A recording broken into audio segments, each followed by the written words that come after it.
کبھی سوچا ہے کہ ایک ہی گھر میں مطلب ایک ہی چھت کے نیچے رہتے ہوئے دو بالکل الگ زندگیاں کیسے گزاری جا سکتی ہیں؟ بظاہر تو سب ایک ساتھ ہیں، پر حقیقت میں دو مختلف دنیاؤں میں جی رہے ہیں۔ آج ہمارے پاس ایک ایسی ہی کہانی ہے۔ یہ شروع تو ہوتی ہے گھر کی دیواروں کو سجانے سے، لیکن ختم ہوتی ہے دلوں میں کھڑی ہوئی دیواروں پر۔ تو آج ہم بات کریں گے رتنا اور راجیش کی۔ یہ ایک ایسی کہانی ہے جو بتاتی ہے کہ کیسے پیسہ اور سٹیٹس ایک ہی خاندان کے اندر تفریق اور یہاں تک کہ تذلیل کا باعث بن سکتے ہیں۔ ہمارے پاس جو ماخذ ہے نا، وہ ایک بیانیہ ہے، ایک جوائنٹ فیملی کے اندر کی جو کشمکش ہوتی ہے اس کو کھول کے رکھ دیتا ہے۔ جی تو ہمارا مقصد صرف کہانی سنانا نہیں، بلکہ یہ سمجھنا ہے کہ روزمرہ کے چھوٹے چھوٹے واقعات کیسے خاص طور پر بچوں کے ذہنوں پر گہرے زخم چھوڑ جاتے ہیں۔ اور یہ کہ عزت نفس اور مادی آسائشوں میں سے کسی ایک کو چننا کتنا مشکل فیصلہ ہو سکتا ہے۔ تو یہ سب شروع کیسے ہوا؟ کہانی کا آغاز ایک بہت ہی آپ کہہ لیں عام سی خواہش سے ہوتا ہے۔ بالکل عام سی۔ بڑی بہو نیلم وہ اپنی کسی سہیلی کا نیا ماڈرن گھر دیکھ کر آتی ہے اور آ کر اعلان کرتی ہے کہ ہمارا گھر تو بالکل گوار لگتا ہے۔ اچھا۔ وہ کہتی ہے اس کا گھر تو دیکھو، اٹیلین ماربل، ماڈیولر کچن، اور ایک ہمارا گھر ہے، لگتا ہی نہیں کہ ہم شہر میں رہتے ہیں۔ یہاں جو بات غور طلب ہے نا، وہ یہ ہے کہ اس تبدیلی کی خواہش گھر کی ضرورت سے پیدا نہیں ہو رہی۔ نہیں، بالکل نہیں۔ یہ سماجی موازنے سے آ رہی ہے۔ مطلب اسے سوشل کمپیریزن تھیوری کہتے ہیں۔ انسان اپنی قدر کا اندازہ دوسروں سے خود کو ملا کر ہی لگاتا ہے۔ صحیح۔ تو نیلم کے لیے گھر صرف رہنے کی جگہ نہیں، بلکہ سماجی حیثیت کا ایک سمبل ہے۔ یہ خواہش کہ ہم دوسروں سے کم کیوں نظر آئیں، خاندان میں ایک ایسی تبدیلی کا آغاز کرتی ہے جس کے اثرات بہت دور تک جاتے ہیں۔ یہ بات تو سمجھ آتی ہے کہ سماجی دباؤ تھا، لیکن کیا یہ صرف نیلم کا قصور تھا؟ نہیں، ایسا بھی نہیں کہہ سکتے۔ بڑا بھائی وکرم، جو ظاہر ہے زیادہ کماتا تھا، وہ بھی تو فوراً راضی ہو گیا۔ اس نے کہا ٹھیک ہے، کل ہی کانٹریکٹر کو بلاتے ہیں۔ جب چھوٹے بھائی راجیش نے اپنی مالی مجبوری بتائی تو وکرم نے بڑا بھائی ہونے کے ناطے کہہ تو دیا، کہہ رہے تو فکر کیوں کرتا ہے، آہستہ آہستہ پیسے دے دینا۔ لیکن پھر نیلم نے جو حل پیش کیا، جی، اس نے تو جیسے خاندان کو تقسیم کرنے کی بنیادی رکھ دی۔ بالکل، اور وہ حل ایک تجویز سے زیادہ ایک نفسیاتی حملہ تھا۔ جب نیلم نے کہا کیوں نہ ہم صرف اپنا حصہ رینوویٹ کروائیں، دیکھو نا راجیش کا بجٹ نہیں ہے تو اس کا حصہ پرانا ہی رہنے دیتے ہیں، تو اس نے صرف پیسوں کی بات نہیں کی، اس نے غیر محسوس طریقے سے یہ کہہ دیا کہ ہماری کلاس الگ ہے اور تمہاری الگ۔ صحیح۔ یہ خاندان کی پہلی واضح تقسیم تھی۔ یہ صرف ایک مالی فیصلہ نہیں تھا، بلکہ سماجی تفریق کی ایک نظر آنے والی علامت تھی، جس نے گھر کی دیواروں سے پہلے دلوں میں دیوار کھڑی کر دی۔ اور 6 مہینے بعد جب گھر تیار ہوا تو یہ تقسیم ایک بھیانک حقیقت بن کر سامنے آئی۔ جی، وکرم اور نیلم کا حصہ کسی میگزین کے سرورق جیسا تھا، چمکتا ہوا اطالوی ماربل، جدید ترین کچن، ڈیزائنر لائٹس۔ اور دوسری طرف راجیش کا حصہ ویسا ہی پرانا، ٹوٹی پھوٹی ٹائلز، خستہ حال فرنیچر۔ ایک ہی گھر کے آنگن میں دو دنیائیں آباد ہو گئی تھی۔ یہ صرف دیواروں کا فرق نہیں تھا، مجھے لگتا ہے اس کا اثر بہت گہرا ہوا ہوگا، خاص طور پر نفسیاتی سطح پر۔ آپ نے بالکل صحیح پکڑا۔ رہنے کی جگہ صرف 4 دیواریں نہیں ہوتی، یہ آپ کی حیثیت اور خاندان میں آپ کی قدر کی عکاسی کرتی ہے۔ اچھا۔ یہ بالکل ویسا ہی ہے جیسے دفتروں میں ہوتا ہے، جس کا کیبن بڑا اور شاندار ہوتا ہے اسے زیادہ اہم سمجھا جاتا ہے۔ جی جی۔ یہاں گھر کو ایک کارپوریٹ سیڑھی کی طرح استعمال کیا جا رہا تھا۔ جب آپ ایک ہی گھر میں ایک حصے کو جنت بنا دیں اور دوسرے کو ویسا ہی چھوڑ دیں، تو آپ الفاظ کے بغیر یہ پیغام دے رہے ہوتے ہیں کہ اس پرانے حصے میں رہنے والوں کی کوئی اہمیت نہیں۔ اور اس کا سب سے بھیانک اثر بچوں پر پڑا۔ ایک واقعہ ہے جہاں راجیش کا بیٹا آرین اسکول سے اپنے دوست کو گھر لاتا ہے۔ اس کا دوست جب دونوں حصوں میں فرق دیکھتا ہے تو معصومیت سے پوچھ بیٹھتا ہے، تمہارے کمرے اتنے پرانے کیوں ہیں اور انکل کے اتنے نئے؟ آرین اس دن گھر آ کر روتے ہوئے اپنے باپ سے کہتا ہے، مجھے بہت شرم آئی پاپا۔ ایک بچے کے لیے اپنے ہی گھر پر شرمندہ ہونا یہ کتنا تکلیف دہ ہوگا۔ یہاں ایک اور اہم نفسیاتی اصول کام کر رہا ہے جسے ریلیٹو ڈیپریویشن یا احساس محرومی کہتے ہیں۔ اچھا۔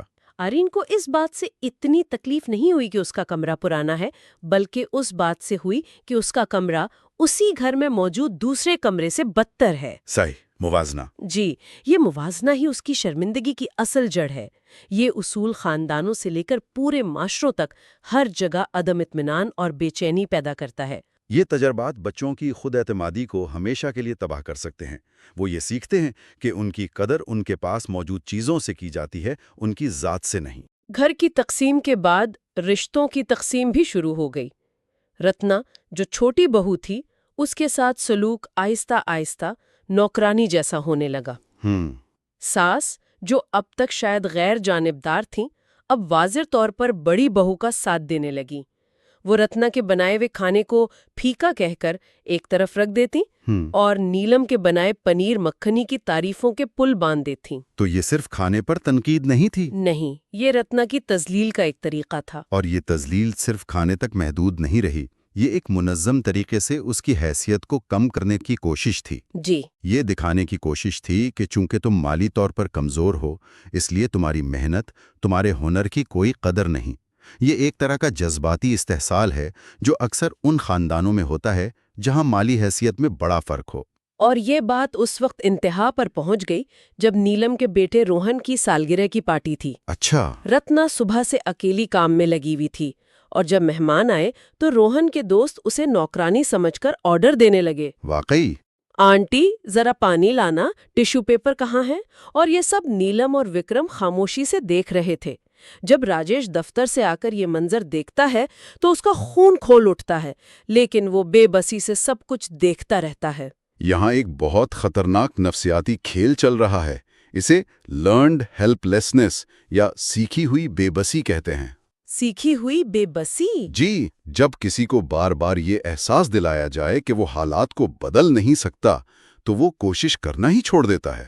راجیش کا غصہ اس کی بے بسی میں بدل جاتا ہے، کیونکہ وہ جانتا ہے کہ اگر وہ کچھ بولے گا تو اسے اس کی مالی کمزوری کا تانا دیا جائے گا۔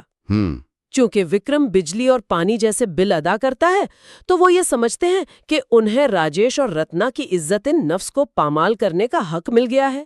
یہ تو ایک قسم کی پاور پلے ہوئی۔ بالکل، کہ ہم بل دیتے ہیں تو ہم تمہاری عزت بھی کنٹرول کریں گے، اور پھر انہیں گھر کے سب سے کمتر حصے میں دھکیل دیا جاتا ہے۔ ایک دن وکرم اور نیلم کہتے ہیں کہ ان کے بچے بڑے ہو رہے ہیں اور انہیں الگ کمروں کی ضرورت ہے، اس لیے راجیش اور رتنا کو اوپر چھت والے حصے یعنی اٹاری میں منتقل ہو جانا چاہیے۔ اوہو۔ وہ جگہ رہنے کے قابل نہیں ہوتی۔ سیلن زدہ دیواریں، ٹپکتی چھت اور شدید گرمی، یہ تو جیسے انہیں گھر سے بے دخل کیے بغیر ہی بے دخل کر دیا گیا۔ یہ صرف ایک جگہ کی تبدیلی نہیں تھی، یہ انہیں سماجک طور پر خاندان سے کاٹنے کی کوشش تھی۔ صحیح۔ انہیں اٹاری میں بھیجنے کا مطلب تھا کہ تم ہماری نظروں کے سامنے رہنے کے بھی قابل نہیں ہو۔ یہ ایک طرح سے سماجک بے دخلی تھی، بھلے ہی وہ جسمانی طور پر اسی گھر میں موجود تھے۔ ان کی موجودگی کو غیر اہم بنا دیا گیا تھا۔ لیکن کہانی کا رخ اس وقت بدلتا ہے جب ساس اچانک شدید بیمار ہو جاتی ہیں۔ اچھا، یہاں سے کہانی پلٹتی ہے۔ جی، ڈاکٹر کہتا ہے کہ انہیں 24 گھنٹے دیکھ بھال کی ضرورت ہے۔ نیلم، جو اب تک ہر چیز میں آگے تھیں، صاف انکار کر دیتی ہے۔ اچھا۔ وہ کہتی ہے، ہائے بھگوان، میں نہیں جاگ سکتی رات بھر، مجھے اچھی نیند چاہیے ورنہ میرا سر درد شروع ہو جاتا ہے۔ یہ بات حیران کن ہے، جس ساس کی وہ اتنی چہیتی تھیں اس کی خدمت سے انکار کر دیا۔ یہ کہانی کا سب سے اہم موڑ ہے۔ یہ وہ لمحہ ہے جہاں کرداروں کی اصلیت اور ان کی اقدار کا امتحان ہوتا ہے۔ بالکل۔ دولت، خوبصورتی اور سماجی حیثیت ایک طرف رہ جاتی ہے اور حقیقی محبت، خدمت اور انسانیت سامنے آتی ہے۔ نیلم کا کردار سٹیٹس اینگزائٹی پر مبنی تھا۔ اس کی قدر اس کے گھر کی سجاوٹ سے تھی۔ لیکن جب خدمت اور قربانی کی بات آئی تو اس کا کردار کھوکھلا ثابت ہوا۔